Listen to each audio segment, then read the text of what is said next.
she is the most glamorous woman in the room. And that's a side of her that lots of people, because they're too old now, they didn't grow up with it, they've never seen it before. Well, like you said before, you compare her to some pretty famous figures and celebrities, the Mona Lisa, Marilyn Monroe, the Beatles. Yeah. I mean, in doing so, what were you trying to prove in that segment, that the Queen is the most famous person in the world, pretty much? I mean, a lot of younger generation people never have known the Queen when she was that very, very glamorous young Queen of the 50s and the early 60s. So I think a lot of that sequence is really about, she's at these first nights and premieres, and there's Marilyn Monroe and there's Peter Oates, Diana Dawes, but you're drawn to Her Majesty, She is the most glamorous woman in the room.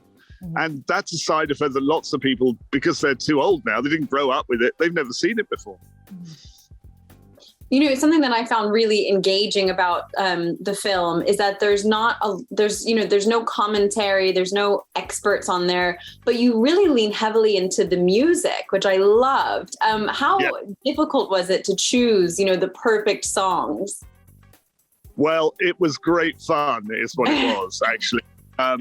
Because, yes, very early on, the strategy of the film was that there would be no talking heads and no commentary. And, there are talking heads on the archive, of course, but we didn't want to lead people, by the hand through the film. And we wanted to just present, really, and allow people to make their own kind of connections. So the music was terribly important, and it was fantastic fun. I mean, we've got everything from Fred Astaire to Stormzy. That is lovely. And, you kind of, you use movies and clips and, other, history-making events to kind of tell the story as well. But you also use the Windsor Fire as the backdrop for a lot of the latest royal scandals, Prince Andrew, Harry and Meghan. Why did you decide to use that as the backdrop to tell those stories? Well, the film's not really, its focus is not on the missteps of the children or the crises that the monarchy has faced as its principal focus. But obviously you had to reference those things, and you have to remind everyone that part of what the Queen has had to deal with over these years, both as the head of state and as the head of the family, is some of those problems. So we thought, actually, taking our lead from the Queen's famous speech about the Annus Horribilis, that we would just put it all in a section and use the Windsor Fire, the terrible tragedy of the Windsor Castle fire, to kind of just stand, really, for those people who would like to see the monarchy torn down and think it's an anachronism and think it's, out of time, which is, it's a view that I think has been largely suppressed in this country because the Queen has done so brilliantly in her job. But who knows?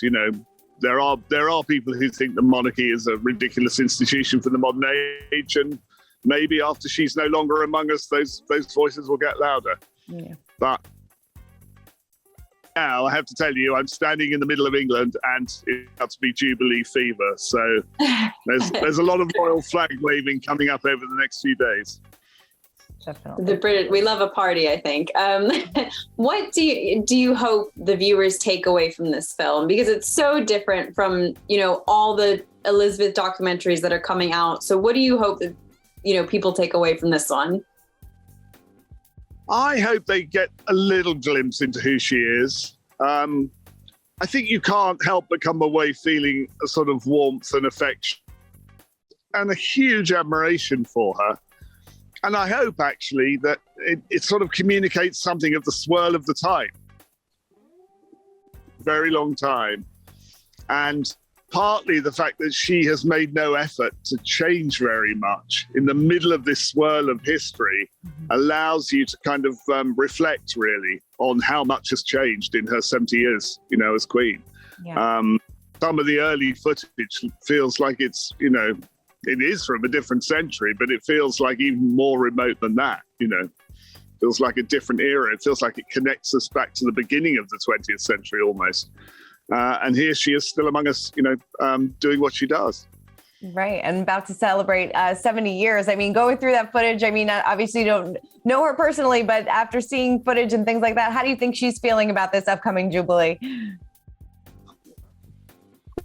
Well, I think now she seems to be adopting a rather sensible tactic for a 96-year-old working woman of picking and choosing which things she wants to turn So, I think she's probably looking forward to it more than maybe the previous ones, where she was expected to be out and about all the time. So I'm sure she'll be out, and I think, it's a chance for generations to get together and kind of just think about how much has changed and how much is yet to come. Hey everyone, I'm Christina Garibaldi, the host of Us Weekly Celebrity Coverage.